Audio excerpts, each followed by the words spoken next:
Uma ótima dica é você não falar aquelas coisas do tipo assim: "Ah, você não é todo mundo. Ah, mãe, mas todo mundo vai voltar às 2 da manhã. Você não é todo mundo. Ah, mas a mãe do ciclano deixa".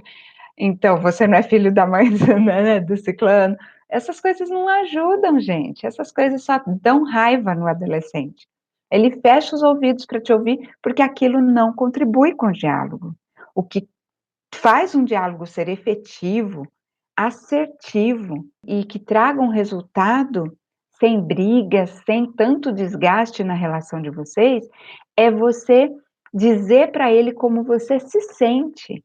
Por que que para você é importante que ele chegue em tal horário? O que que acontece com você dentro de casa, quando ele combina com você que vai te ligar para dizer que chegou bem, que o Uber deixou ele lá, né, ou que a carona deixou ele lá, e ele não liga? A gente sente que eles estão desrespeitando a gente.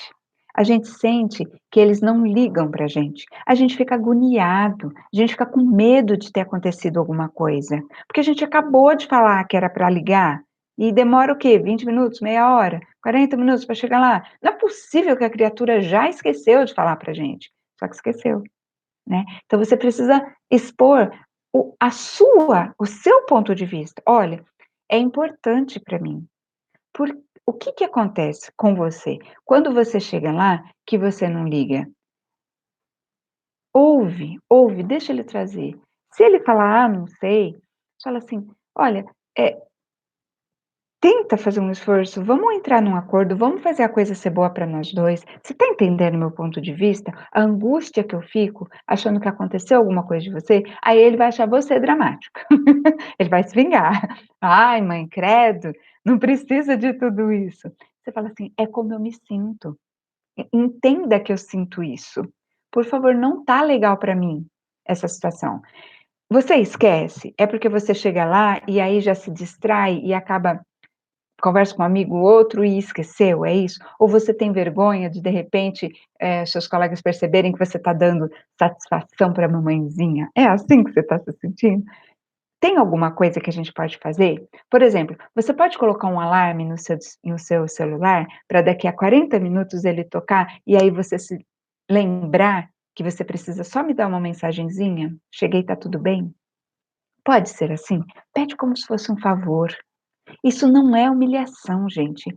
O problema é que quando você enfrenta um adolescente querendo impor a a sua, regra, como você fazia quando ele era criança, não vai funcionar mais. A tendência é dar embate, é dar conflito, é ele te testando, é ele ir te vencendo pelo cansaço. Ele fica com raiva. Entende o que eu estou te falando? Vai de um jeito que funciona. Isso funciona. Consideração, sabe. Considera o lado dele também, se coloca no lugar dele. E aí quando você constrói isso com ele, ouve a opinião dele, ele te explica por que que não dá para ele voltar às 9, né, e você entende as razões dele e ele, né, quando você entende alguém, a tendência da pessoa é devolver o favor, é entender você também. Então dá o primeiro passo, de entender o lado dele. De falar: "Eu entendo o que você está querendo, eu entendo o seu motivo". E aí você põe o seu motivo. Pergunta, faz perguntas para ele, não chega com a resposta.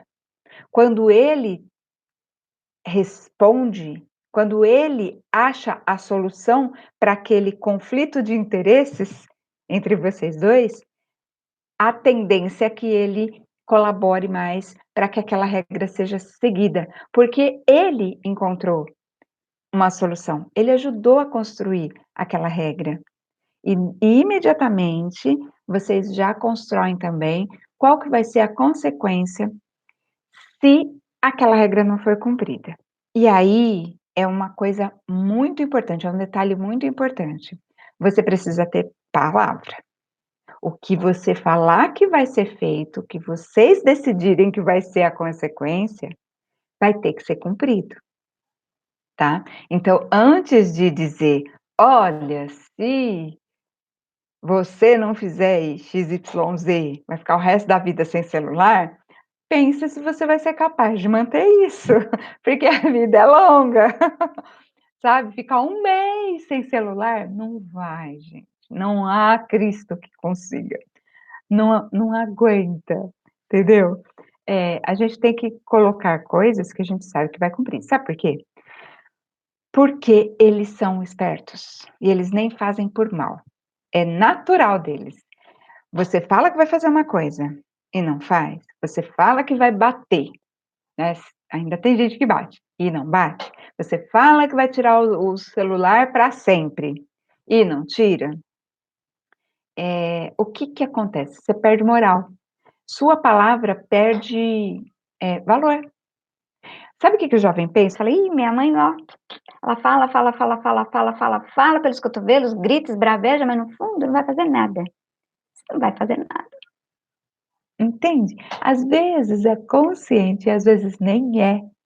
Não tem valor o que você fala, porque não é cumprido o que é acordado, tá bom?